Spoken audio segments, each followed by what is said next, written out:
తగ్గించాలి. Petrol diesel ధరలను తగ్గించాలి. తగ్గించాలి. కేంద్ర ప్రభుత్వం పెంచిన పెట్రోల్ డీజిల్ ధరలను తగ్గించాలి. కేంద్ర ప్రభుత్వం పెంచిన పెట్రోల్ డీజిల్ ధరలను తగ్గించాలి. సామాన్య ప్రజలపై భారాలు మోపుతున్న కేంద్ర ప్రభుత్వం నుండి వైఖరి. తగ్గించాలి. సామాన్య ప్రజలపై భారాలు మోపుతున్న కేంద్ర ప్రభుత్వం నుండి వైఖరి. తగ్గించాలి. నిన్నటి నుంచి పెట్రోల్ డీజిల్ పైన ₹3 పెంచుతూ చమురు కంపెనీలు నిర్ణయం చేశాయి. వాటిని 15 అర్ధరాత్రి నుంచి ఈ దేశంలో అమలు చేయాలని చెప్పేసి కేంద్ర ప్రభుత్వం కూడా ఆ రకంగా రేట్లను పెంచడాన్ని సమర్థించింది. అయితే దీనికి చమురు కంపెనీలు అనేక కారణాలు చెప్తా ఉన్నాయి. దాంట్లో ప్రధానమైంది ఇరాన్ పైన జరుగుతున్నటువంటి అమెరికా ఇజ్రాయెల్ చేస్తున్న యుద్ధం కారణంగా చమురు సంక్షోభం వచ్చిందని, అలాగే జలసంధి హార్మోజ్ మూసివేయడం వల్ల చమురు సంక్షోభం ఏర్పడింది. కాబట్టి ఈ కంపెనీల నిర్వహణ కోసం, ఈ నష్టాల నుంచి బయటపడటం కోసం ధరలు పెంచడం తప్ప వేరే మార్గం లేదని చెప్పేసి ఈరోజు చమురు కంపెనీలు ప్రకటిస్తూ ఉన్నాయి. ఈ ప్రభుత్వాలు కూడా వాటిని ఆమోదం తెలుస్తూ పెంచుకోవచ్చు అని చెప్పి కేంద్ర ప్రభుత్వం కూడా ఆ రకంగా ఉంది. ఈరోజు దేశంలో ఏ రాష్ట్రంలో లేని విధంగా ఆంధ్ర రాష్ట్రంలోనే ధరలు విపరీతంగా ఉన్నాయి. పెట్రోల్ కానీ డీజిల్ కానీ. పక్కనే ఉన్నటువంటి తెలంగాణ కానీ, కర్ణాటక కానీ, ఇతర తమిళనాడు, కేరళ ఏ రాష్ట్రం తీసుకున్నా కూడా మనకి వాళ్ళకి వ్యత్యాసం ఉంది.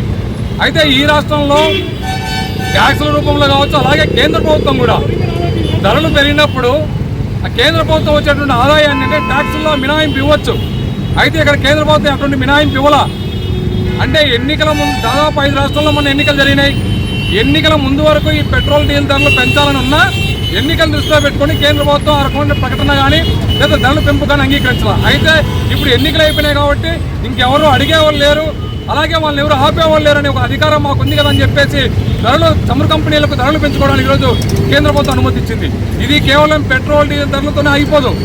ఈరోజు రాష్ట్రంలో, దేశంలో వాహనాల వినియోగం పెరిగింది. రెండవది నిత్యావసర సరుకులన్నీ కూడా ఈరోజు రవాణా రంగం మీద ఆధారపడి ఉంటాయి.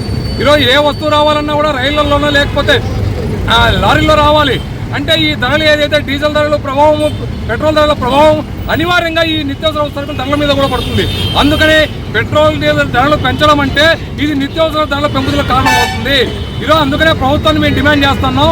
ఈ ప్రభుత్వానికి వచ్చేటువంటి ట్యాక్స్ నుంచి మినహాయింపు ఇవ్వండి, ప్రజలపైన భారాలు వేద్దండి. ఇప్పటికే రాష్ట్రంలో, దేశంలో ఈ నిత్యావసర సరుకుల ధరలు విపరీతంగా పెరిగిపోయినాయి. ఆదాయాలు పడిపోయి ప్రజలు ఇబ్బందులు పడుతూ ఉన్నారు. ఇటువంటి సందర్భంలో రాయితీలు ఇవ్వాల్సింది పోయి ఈరోజు పేదలపైన భారాలు వేయకుండా ఉండాల్సింది పోయి కార్పొరేట్లకేమో పన్నులు తగ్గిస్తూ ప్రజలపైన ఏమో పన్నులు వేస్తూ ఈ రకంగా పెట్రోల్ డీజిల్ పైన రేట్లు పెంచడం అవుతుంది. అందుకనే ప్రభుత్వం మేము డిమాండ్ చేస్తున్నాం.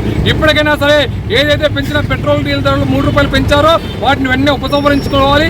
అలాగే భవిష్యత్తులో ఈ నిత్యావసర సరుకుల ధరలు పెరగకుండా చర్యలు తీసుకోవాలి. లేని పక్షంలో ప్రజలందరూ పోరాటం తప్ప వేరే మార్గం లేదు.